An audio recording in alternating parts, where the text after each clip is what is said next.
S, வணக்கம் masters. இந்த பிரபஞ்சத்துக்கும் என்னுடைய நன்றி வணக்கத்தை தெரிவித்துக் கொண்டு, பிதாமக பத்திரிஜிக்கும் என்னுடைய நன்றி வணக்கத்தையும் தெரிவித்துக் கொண்டு, இன்னைக்கு என்ன கான்செப்ட்னு பார்க்கலாம். அதாவது முக்திக்கான வழி என்ன அப்படின்னு நம்ம கேட்டோம். அதுக்கு அவங்க என்ன மூன்று விதமான வழிபாடுகளை அவங்க சொல்றாங்க. அதாவது குரு வழிபாடு, லிங்க வழிபாடு, சங்கம வழிபாடு. இப்ப குரு வழிபாடு நம்ம ஏற்கனவே பார்த்துட்டோம். இப்ப லிங்க வழிபாடு பத்தி என்ன சொல்றாங்க? லிங்கம் என்பது திருக்கோவிலினுள் இருக்கும் அந்த திரு உருவங்களை குறிக்கும். இப்ப லிங்கம் அப்படிங்கிறது திருக்கோயில இருக்கக்கூடிய திரு உருவங்கள் இல்லையா? அப்ப திருமேனிகள் இறைவன் தன் அன்பருக்கு அவ்வப்போது காட்டி அருளிய திரு உருவங்களின் வடிவங்களே ஆகும். ஏன்னா இறைவனுக்கு ஒரு உருவம், ஒரு பெயரு, ஒரு தொழிலு எதுவும் கிடையாது. ஆனா அன்பர்களுக்கு வேண்டி அவன் காட்டக்கூடிய அந்த திருவுருவங்களுடைய வடிவங்கள் தான் அந்த லிங்கம். தன் நண்பர்களுக்காக அவ்வப்போது அவர் காட்டுறாரு.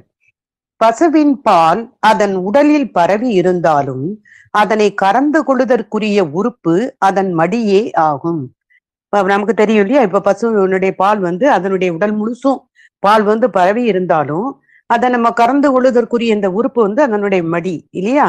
அது போல எல்லா பொருட்களுமே இறைவன் பிரிவர கலந்து நிற்கும் இடங்கள்தான் என்றாலும் திருக்கோவிலில் உள்ள அந்த திரு உருவங்களே அவன் விளங்கி தோன்றும் இடங்கள் ஆகும் அப்படின்னு அவங்க உவமையா சொல்றாங்க.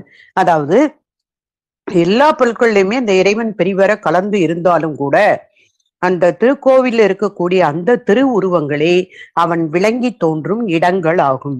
அப்ப இந்த லிங்கம் ஆகிய திருமேனிகள் சிவ விளக்கம் உடையன என்பதை நாம் அறிந்தோம். புறத்தொழில் அளவில் வழிபட்டு வரும் அந்த சரியையாளருக்கு, அதாவது புறத்தொழில் அளவில், அதாவது புறத்தை வெளிய அந்த உருவ வழிபாடா பண்ணிட்டு இருப்பாங்க இல்லையா, சரியையாளர், அவங்கள பத்தி சொல்றாங்க. புறத்தொழில் அளவில் வழிபட்டு வரும் சரியையாளருக்கு இறைவன் அத்திருமேனிகளில் வெளிப்படாது அங்கு மறைந்தே நின்றே அருள் புரிவான் அப்படின்னு சொல்றாங்க. அப்போ இந்த சரியையாளர்களுக்கு புறத்தே இந்த உருவத்தை வழிபட்டு வரக்கூடியவங்க தான் சரியை அந்த முறை, பக்தி முறையே சரியை அப்படின்னு சொல்லுவாங்க. அல்லது இந்த புறத்தே புறத்தொழில் அளவில் வழிபட்டு வரக்கூடிய அந்த சரியையாளருக்கு அந்த இறைவன் அத்திருமேனிகளில் வெளிப்படாது அங்கு மறைந்தே நின்றே அவன் அருள் புரிவான். புறத்தொழில் அகத்தொழில் என்னும் இரண்டினாலும் வழிபாடு செய்வோர் கிரியையாளர் அப்படின்னு சொல்றாங்க. அப்போ கிரியை ஃபாலோ பண்ணக்கூடியவங்க, அதாவது தங்களுடைய மனத்திலும் அவங்க அகத்திலையும் அவங்க வழிபடுவாங்க, புறத்திலும் வழிபடுவாங்க. அப்படி பண்ணக்கூடிய கிரியை அவங்க அப்படி பேர் அவங்க பேரு கிரியையாளர். அவருக்கு விரைவில் தீ கடைந்த பொழுதில் வெளிப்பட்டு தோன்றுவது போல மந்திரம் உள்ள பொழுது அத்திருவுருவில் இறைவன் விளங்கி நின்று அருளுவான்.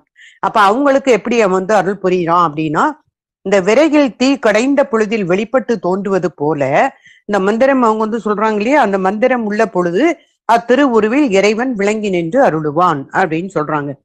கடையாத பொழுது விரைவில் தீ வெளிப்படாதது போல மந்திரம் இல்லாத பொழுது அங்கு விளங்காது நிற்பான். அப்ப இங்க மந்திரத்துக்கு அவங்க முக்கியத்துவம் கொடுக்குறாங்க. அப்ப மந்திரம் சொல்லி அவங்க தங்களுடைய அகத்தும் புறத்தும் அவங்க அந்த வழிபாடுகளை மேற்கொள்ளும் போது அந்த மந்திரத்தை சொல்லும் போது அத்திருவுருவில் இறைவன் விளங்கி நின்று அருள் புரிகிறான். அப்ப அந்த கடையாத பொழுது விரைவில் தீ வெளிப்படாது போல மந்திரம் இல்லாத பொழுது அங்கு அவன் விளங்காது நிற்பான் அப்படின்னு சொல்றாங்க. அப்ப எப்ப மந்திரம் சொல்லி அவங்க வழிபடுறாங்களோ அப்போ அந்த விரைவில் தீ கடைந்த பொழுதில் வெளிப்பட்டு தோன்றுவது போல அவன் தன்னை விளங்கி நிற்பான் அப்படின்னு சொல்றாங்க. இனி ஞானியராகிய முத்தர் அனைத்து பொருளையும் சிவமாக காணும் தன்மை உடையவர். இப்ப ஞானிகளை எடுத்துக்கிட்டோம்னா அவங்க அந்த முக்தர்கள் இந்த அனைத்து பொருட்களையுமே அவங்க சிவமாக காணக்கூடிய தன்மை உடையவங்க. சோ அவர் இந்த திருக்கோவிலில் உள்ள அந்த திருவுருவத்தையும் அவங்க சிவமாகவே காண்பர். அவருக்கு இறைவன் முதற்கன்றை ஈன்ற அந்த பசு தன் கன்றை நினைந்த அளவில் அதன் மடியில் பால் தானே விம்மி ஒழுகுவது போல அத்திருவுருவில் தானே வெளிப்பட்டு அருள் புரிவான் அப்படின்னு சொல்றாங்க. அப்போ இந்த இடத்துல 3 விதமான அந்த படிநிலைகள் அப்படின்னு சொல்லுவாங்க இல்லையா, அந்த முக்திக்கான படிநிலைகள்னு கூட அது சொல்லுவாங்க. அந்த படிநிலைகள்ல முதல்ல சரியையாளர், புறத்தொழில் அளவில் வழிபட்டு வர்றவங்களுக்கு இறைவன் அங்க திருமேனியில தன்னை வெளிப்படாது அங்கு மறைந்து நின்று அருள் புரிவான்னு சொன்னாங்க. அதே மாதிரி இங்க வந்து கிரியை பண்றவங்க, அகத்திலும் புறத்திலும் அவங்க வந்து இறை வழிபாடு செய்யக்கூடியவங்க இருக்காங்க இல்லையா, அவங்க வந்து மந்திரத்தை வந்து சொல்லி அவங்க வழிபடும் போது அந்த இடத்துல இறைவன் விளங்கி நின்று அருள் புரிவான். மந்திரம் இல்லாத பொழுது அங்கு விளங்காது நிற்பான் அப்படின்னு அதை சொல்றாங்க. அடுத்தது, இந்த ஞானியராகிய முக்தர் வந்து அனைத்து பொருளையுமே அவங்க சிவமாக காணக்கூடிய தன்மை உடையவங்க.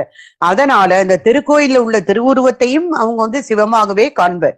அப்ப அவங்களுக்கு இறைவன் வந்து எப்படி வந்து அவர் அருள் புரிகிறார் அப்படின்னா, முதற்கன்றை ஈண்ட அந்த பசு தன் கன்றை நினைந்த அளவில் அதனுடைய மடியில பால் தானே விம்மி ஒழுகுவது போல அத்திருவுருவில் தானே வெளிப்பட்டு அவன் அருள் புரிவான் அப்படின்னு வந்து சொல்றாங்க. சோ இதற்கு சான்றாக சுந்தரமூர்த்தி சுவாமிகளின் வாழ்க்கையில் நடந்த அந்த நிகழ்ச்சி ஒன்றை காண்போம் அப்படின்னு சொல்லி அதுக்கு வந்து நமக்கு சொல்லியிருக்காங்க அந்த கதைய. சுந்தரர் திருவொற்றியூரில் சங்கிலியாரை மணந்து மகிழ்ந்துரையும் அந்த காலத்தில் ஒரு நாள் திருவாரூரை மிக நினைந்து புறப்பட்டார். அப்ப வந்து சுந்தரர் வந்து சங்கிலியாரை மணந்து மகிழ்ந்துரையக்கூடிய அந்த காலத்துல ஒரு நாள் திருவாரூரை வந்து அவங்க நினைச்சு அங்க போகணும்னு புறப்படுறாரு. ஒற்றியூரின் எல்லையை கடந்த அப்பொழுதே அவருக்கு கண்ணொளி மறைந்தது. அந்த ஒற்றியூருங்கிற அந்த ஊரினுடைய எல்லையை கடந்த பொழுது அவருக்கு வந்து கண்ணு தெரியாம போயிருச்சு, கண்ணொளியானது மறைந்தது.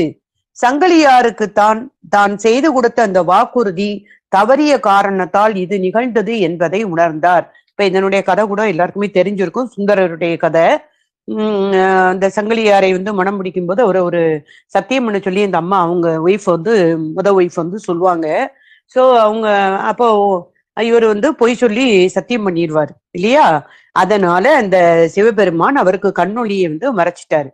அப்ப சங்கிலியாருக்கு தான் செய்து கொடுத்த அந்த வாக்குறுதி தவறிய காரணத்தால் இது நிகழ்ந்தது என்பதை உணர்ந்தார். உடன் வருவோர் வழிகாட்ட தொடர்ந்து சென்று அந்த திருவெண்பாக்கம் என்ற ஊரை அடைந்தார். இப்ப கூட வர்றவங்க எல்லாரும் அவருக்கு வழிகாட்டிக்கிட்டு போறாங்க, என்ன கண்ணு தெரியாம போயிட்டு, அதனால வழிகாட்டி கொண்டு ஒரு வழியா திருவெண்பாக்கம்ங்கிற ஊரை அவர் வந்து அடைகிறாரு.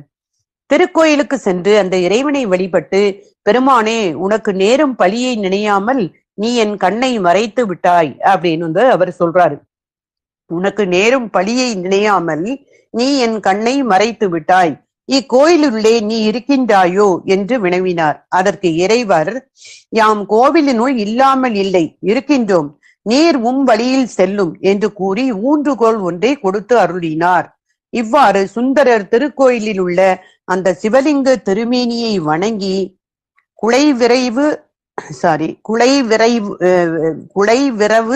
வடிகாதா கோயில் உலாயே என்று வினவிய பொழுது இறைவர் அங்கே விளங்கி நின்று அவரை புறக்கணிப்பார் போல உலோம் போகீர் என அவர் வந்து விடையிறுத்த அந்த நிகழ்ச்சியால் ஞானியருக்கு இறைவன் திருவுருவங்களில் விளங்கியே நிற்பான் என்பது இனி இது புலனாகும் அப்படின்னு வந்து சொல்றாங்க. ஏன்னா இவர் வந்து கள்ளச்சத்தியம் பண்ணி கொடுத்ததுனால அந்த இறைவன் வந்து அவருக்கு கண்ணையும் போக்கி, ஆனாலும் அவர் கோயிலுக்குள்ள வந்து திரும்பவும் இறைவன்ட்ட அவர் வந்து வேண்டுறாரு, நீ வந்து கோயிலுக்குள்ளேயே நீ இருக்கியா இல்லையா, உனக்கு நேரக்கூடிய இந்த பழியை நீ நினைக்காம இருக்கியே, என் கண்ணை நீ எடுத்துட்டியே, உனக்கு வந்து 1 இல்ல 2 இல்ல 3 கண்ணு உனக்கு இருக்கு, அப்படி இருந்து என் கண்ணு நீ ஏன் பறிச்ச அப்படிலாம் சுந்தரர் வந்து அவர் வந்து கேட்பாரு அந்த சிவபெருமான்கிட்ட.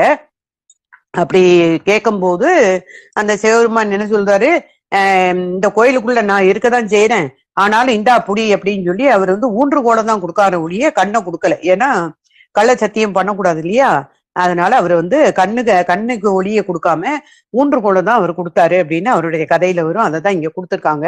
அப்ப இங்க என்ன சொல்றாங்கன்னா, இறைவன் வந்து